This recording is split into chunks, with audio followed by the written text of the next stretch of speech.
On this week's Monday marketing meeting, we talked about something that's been instrumental to our growth in 2020, and that's webinars. So if you're thinking about conducting a webinar this year, you need to check out this episode. We talk about everything from identifying a great idea for a topic through to post-webinar follow-up, all the way through to why you should conduct a webinar for 0 people. I hope you enjoy this. Thanks so much for checking it out.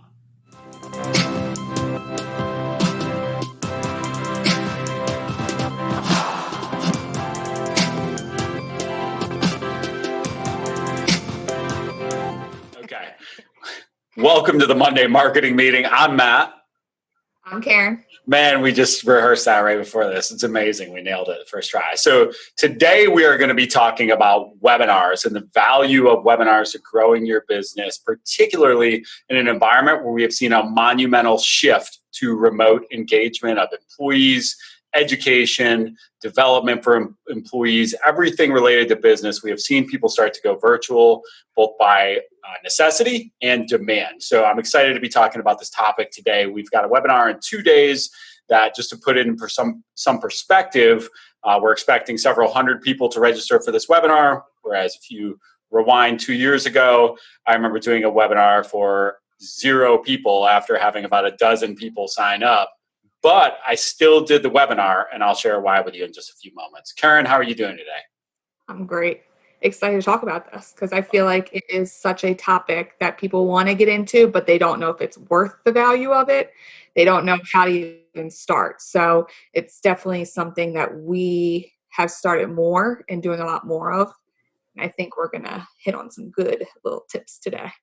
Awesome. Yeah, and I think we're just going to walk through it from how do you find some great ideas for what to put a webinar on for, all the way through to how to properly follow up with people after a webinar is over and how to repurpose some of that content.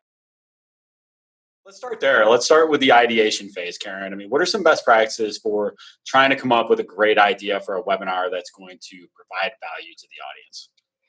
I say that there's probably 2, and the number one being relevancy. So as soon as you hear a new topic come up or some kind of update or anything that's very relevant at the time, you want to get that webinar scheduled to be ahead of everyone else to do it. So especially during COVID-19, being ahead of everyone else. So you don't want to be the 25th person that they're getting webinars for. You want to be the first. So keeping up to date, put a Google alert on for different, if your industry, whatever you're focused on, put Google alerts out, put anything that you can do so that you're the first one to know, and then get that idea rolling, get that webinar scheduled, start promoting that day. Don't put off until next week.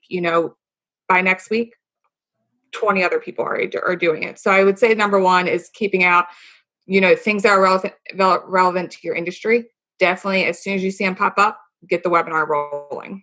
Secondly is research. So it's just as easy to go into YouTube or just Google and be like, and start typing up questions and finding what's there that's relevant to your business. If you are finding topics that there isn't much content around, and you have a question and you can't find the answer from what you're searching, that's when you create a webinar, because other people are in the same boat. If you're doing a very general, broad topic, there's going to be a lot of, content out there that you're competing with. If you're doing a more specific, topic or content that you're having trouble finding, then that's where you're going to get people, because they'll probably have the same questions, the same thought. So those are kind of the top 2 to make you stand out against everyone else. Make your webinar be more interesting to those that you're marketing to. So I would say that, and also promote it. I mean, it's so easily said to just, put it on social or send an email out, but keep up with it. If you're scheduling your webinar for 7 days out, you should be constantly in front of all of your potential clients, your partners, your local resources. Get in front of them and stay on top of them, because they might overlook it the first 2 times, but the third time you might get them. And then that's a registrant. That's a potential lead down the road for you. That could be a sales conversion. So just stay on top of your marketing once you get that idea rolling and see the return that you're getting. So if you're seeing that this one topic has a lot more, it's gaining a lot more traction than maybe one that you did 2 months ago. All right, well, I'm hitting, here's the topic that people are looking for. Maybe keep going off of that. So those would just be kind of the initial thoughts of, when you're starting to put together a webinar, what to think about. Yeah, it's funny. When we first started, those are great tips. When we first started, we were a solution looking for a problem. Mm-hmm. And so we would create webinars based on the content that we wanted to share that was basically going to try to lead somebody right into our products and services, right? And it was a very obvious, poorly veiled sales pitch where it wasn't about providing value to the end user. And now I look at it from the opposite. I think about it, what would somebody pay me for? What does somebody pay me for? What questions are they asking us most frequently? How can we help others to get answers to those same questions? Once again, we talked about this a week or so ago, where if you can answer the most pressing, most valuable questions that you're answering for your clients to the public, that's value that you're providing and creating, but also, you're not giving away the entire farm just to give away that just one piece of content, those simple pieces of information that you're talking about every single day and preparing for your clients anyway. So what are people asking you? What would people pay you to get more information on? Definitely good ways to think about from that preparation standpoint, trying to come up with a topic. And then, like you said, there are simple keyword and analysis tools that you can dig a little bit deeper and understand from, simple as Google keyword search and things like that to identify what people are looking for and find some different topics. Once you get into that promoting phase, you hit on something in there that I think super important, and that's being specific to a target audience and content. So hiring your first employee, it might be a good webinar topic for us if we were targeting people that were just getting started. But hiring your first employee as a dental practice gets us even more hyper specific to a certain niche audience that we might be focused on. And that will actually help us in the promotion phase and allow us to promote to a much tighter audience instead of just blanketing it out to the general public and hoping for the best. I think the more niche down you can get, the better when it comes to webinar content, because you can speak directly to the challenges and issues that they're having, and that comes through to your promotions. But you talked about something in there that's super important to us, and that's the promotion through partners. Talk a little bit about how people can partner with others and how you leverage that in creating success in a webinar. So we have a large base of partners that we work back and forth with. This can be, so we're located in South Carolina, and we have different partners, industries throughout South Carolina of different focuses that we want to be on, different clients that we focus with. So just reaching out.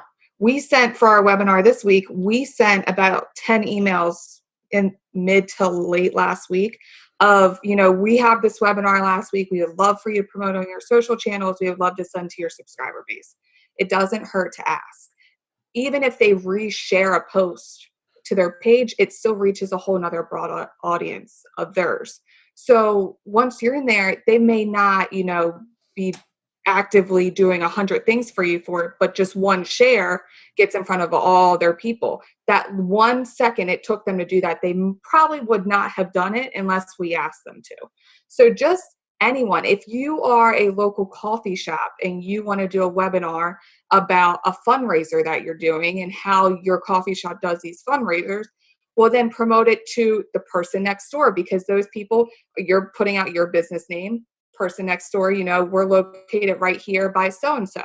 Just using anyone that you think could help you, it doesn't hurt to ask. We have a couple clients who actually reached out to us to ask if they could share it with their client base, because I guess they're getting the same questions and they're like, this could be helpful for them. And then we just tailor it around, we'll go after them as well. So it's just using your resources, and never ever, be timid to ask, because worst comes to worst, like I said, they're just not going to do it, but at least they're going to be more aware of it, and then they'll be, more supportive. And most of the time, if you say, if you ever need anything from us, we'll be happy to promote as well, then they know that the next time they do a webinar, the next time they have anything going on or an event that they want to sponsor, they know they can reach out to us because we've asked them already, so it's just having that open line of communication, I think, is a big one with any partner, with any, local business, with any client. It's never a bad thing to ask a client to help out. They rely on you for so many things. Ask them, we need your help. That most of the time they know that you've gone out of your way to help them as much as you can, and they'll be willing to help. That's fantastic. I think we tap into so many different partnerships, and I'll talk about why that's valuable to us in a moment. But you talk about it, associations, business partners that are sort of in your circle of trust, and people that offer complementary services to what you do. Everybody sort of has. I did BNI when we first got started, and I remember the real estate agents, and there was like an agent, a mortgage broker, a roofing guy, a plumber. They just ran in this circle of where they were constantly referring each other business. We all have a similar-ish circle. Like for us, we work with a lot of different CPAs, healthcare brokers, things like that. Everybody kind of has that circle. So think about how you guys can help self-promote each other. Your employees, obviously, a great option there as well. How do they get that information in front of their network? Hundreds and hundreds of views every time you add somebody to that circle. But don't forget to keep a list, right? So one of the things that we're 6 years in now, and when you look at that spreadsheet we have of media outlets, the folks, the business partners, the trusted people that we can share information with, and vice versa. We will do the same for them. That's what makes it so important. But that's something that you can't really, you can lose in a fraction of a moment, but it takes 6 years or sometimes a lot less to gain. But that's that trust, right? So one of the things we're going to talk about on the content side is don't create just a poorly veiled sales pitch. And just all of this is, once again, you're a solution looking for a problem. You need to be providing real value to the marketplace. Once again, answering difficult questions, providing how-tos. I think about you were there in person for our onboarding session that we did, and we've opened that up to the general public, and we'll have that webinar again soon. Check our website. But there's about a 50-page handbook that comes with this employee onboarding seminar that is so valuable, that took us hours and hours and hours and hours, and then our decades of experience on top of it to put together, that somebody just sits down for an hour and is able to walk away with something that's going to increase their employee engagement, increase their retention, have a valuable impact on their business, and is something that we're willing to do for them to provide value to them as a partner and as an attendee of one of our sessions. So super important. I've said super important like 6 times so far. So maybe we'll get a ticker. If we get somebody to, if we get an editor at some point, if we ever go big time, we'll get somebody to keep like a little checkbox up in the corner. But you're right. Giving, if you have resources available, that's always another thing to look after. When you're creating a webinar, what can I give to them afterwards? What I can record the video and I can provide it to them, and then I can give them something that will help them with what we covered on the webinar. If you don't have it, you hopefully will have a couple of days where you can maybe create something. So always giving that leverage of, we're also going to be giving away this, or we're going to have this at the end of it, will also help registrants sign up, because they know at the end of it, if they just signed up, they're going to get the email with the recorded video and the resources. But for you, they may not have listened in, but you still are adding them to your subscriber base. You still now have contact with them, with all your future emails, with all your social posts, if they start following you on page. And then they think in their head, they got the recorded video and resources out of just putting their email and their name in a box to fill out to sign up. So right there is automatic leads for companies just by putting out, that there's resources available. So I think that that's super important. All right, put it in the corner. Check that box. No, you hit on something that really just kind of goes into the next part, and that's the actual execution of the webinar. And that's the planning, making sure that you have some super valuable resources that come along with the webinar, which is important, because if I know that I'm going to get a workbook that comes alongside with what I do, something that I can actually print out, have right here with me and use and get the value out of that. I always say over deliver. give when it comes to these things. You can't give too much when it comes to conducting a webinar, because you don't know how many times it's going to be seen after the fact. And that's something we'll talk about in a moment. So let's talk about on the execution side. I'll get into it a little bit. I know when it comes to actually delivering the content, that's something I do a good bit for our team. But I think one of the things I always think about when I'm creating, so first of all, you have to practice, you have to put in the time, you have to put in the energy to making the event itself a success for when people actually show up. But one of the ways that we go about doing that is just making sure that from the start, who's been on one of these recordings or live on a webinar where the first 15 minutes are the introductions and the boring housekeeping and all that. You've either attended one or watched the recording afterwards. It's terrible. So provide some value and engage your audience right in those first couple minutes, so people know that they should hang out, and tease some of those things you're going to do at the end. Right. So what is the reason to hang on till the end of this? Because we're going to talk about that. And I told you at the beginning of this, one of the reasons we're going to tell you to hang on to the end here. But so then get into your intro, and then you can get into your bio and, some of the ways people can contact you afterwards, and then get into the meat, but recycle that process throughout. Give people an aha moment, some science, some data, some information to back that up, and then some tangible things they can do walking away from it. People want how-to information. They don't just want to sit there and listen to you ramble on for an hour, which brings up a good point. They should never be longer than 45 to 50 minutes, allowing for a little bit of Q&A at the end, and really providing some padded value in there. Because one of the things that's the worst thing about sitting on a long webinar where it's 75 slides and they just keep rambling on and on and on, it's that old saying, if I'd have known it better, I would have been able to do it faster. If I'd have had more time, I'd have written a shorter letter, all those different old ways of saying that. But so making sure that you're providing value and right from the jump, and you're really engaging the audience is some of the most critical part. Practicing your stuff, knowing it down pat, but not sounding like a robot is the worst. Listening into one where somebody's just reading off of a card the whole time where they're going, and they're just reading their notes. I mean, it shows you don't really know the content anyway, because you just have to read it all. So a couple of things. What other tips do you have on the execution side? I think you hit on the main points, but also, for instance, we were chatting last week, and for our webinar this week, I did a little research on the back end and was looking at other videos that, I just searched on YouTube. I searched on Google, and there was a video on YouTube that had 200 comments on it of people asking questions that weren't covered in that video. So this is, you go through and you listen, but pay attention to the comments, pay attention to the questions these people are asking on other webinars, on other videos, because they're still looking for these answers. And if you cover those questions, then they don't have to look anymore. So they, taking firsthand what others are looking for on very similar topics is exactly what you need to put in. So always have an FAQ section towards the end, that extra 15 minutes.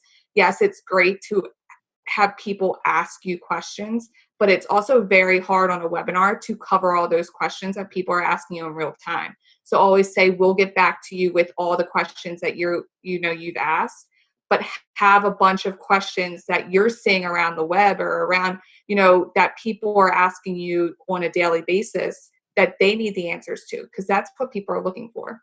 So I would say just do a little research, but just don't pay attention to the content. Pay attention to the comments. Another one is what you actually do great with is getting, and I think a lot of people think about this, but they don't know where to go, is don't do it by yourself every time. Get someone else to join in.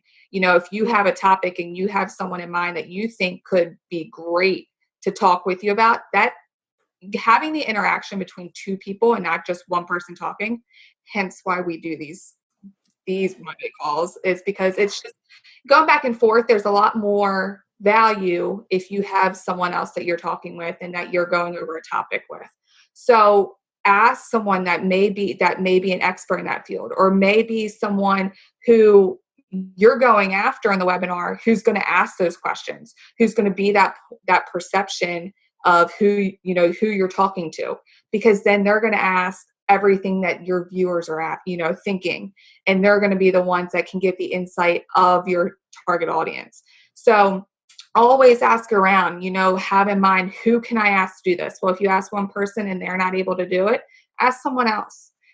Tell them that they can have a couple slides. If they're more comfortable talking for a minute and that's it, well, they're still on there. Maybe ask a couple people and they'll all talk for a minute. Or if you have someone who's very comfortable with the subject, maybe they take half and you take half.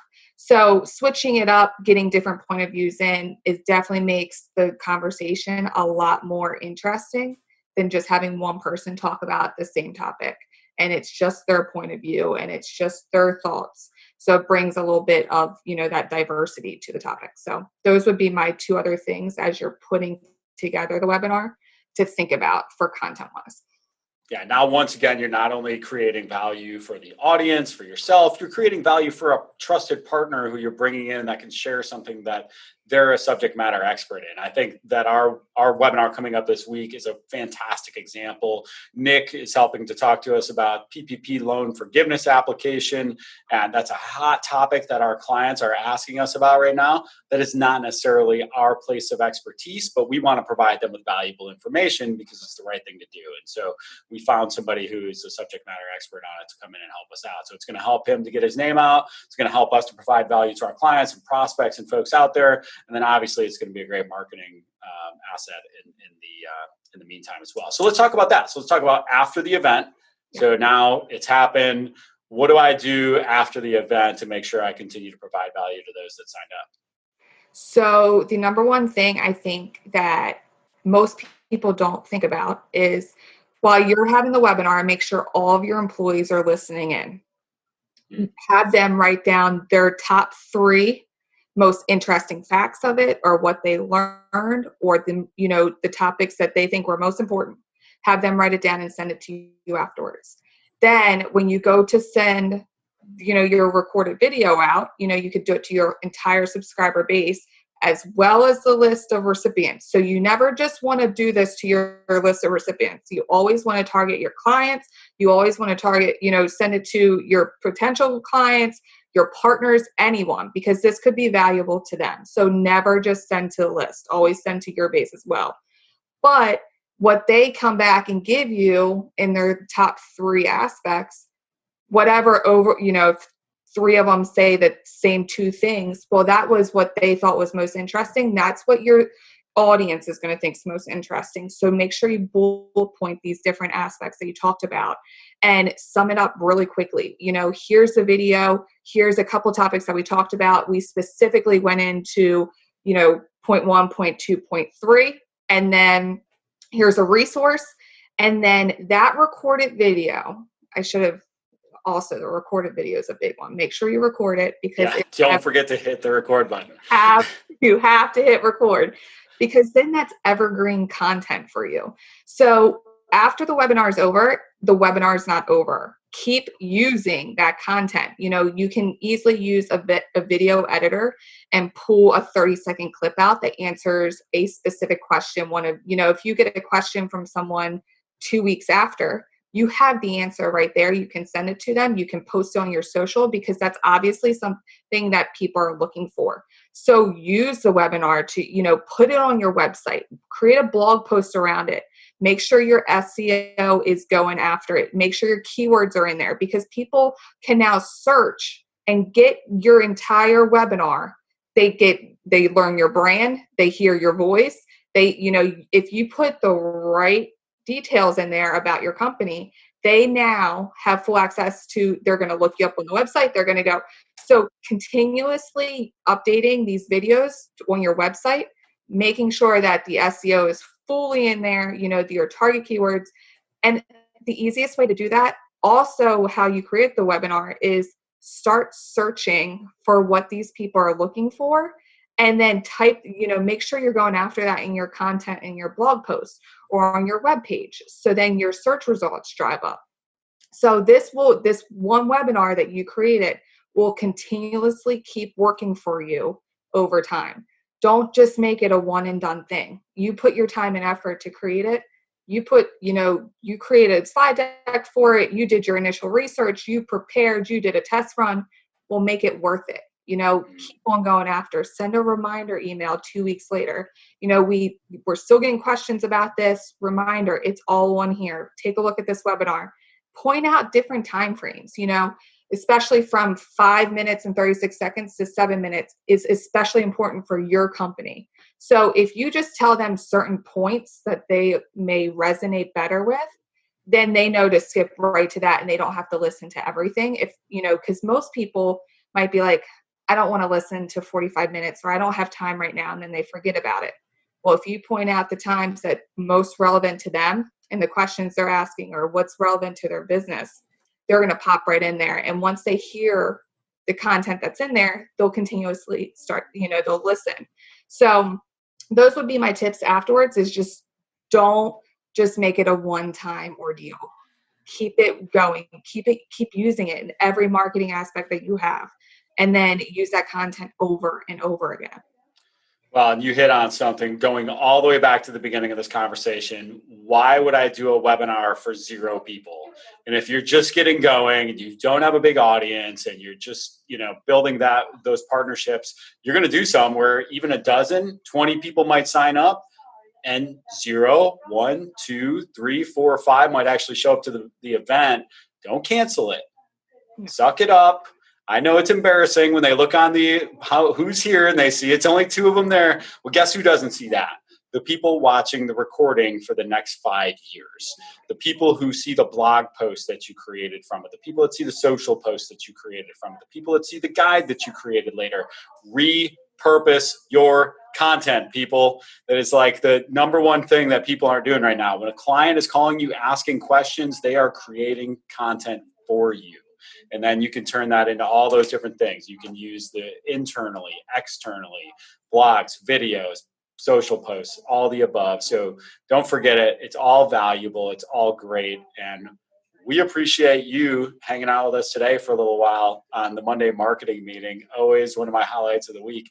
Karen, any parting thoughts for our people? No, I would just say, try to do a webinar within the next month. Give it a try. Reach out to us if you have any questions. We'll be happy to help you put one together. If you are stuck on the topic or you don't know where to start researching, we'll help.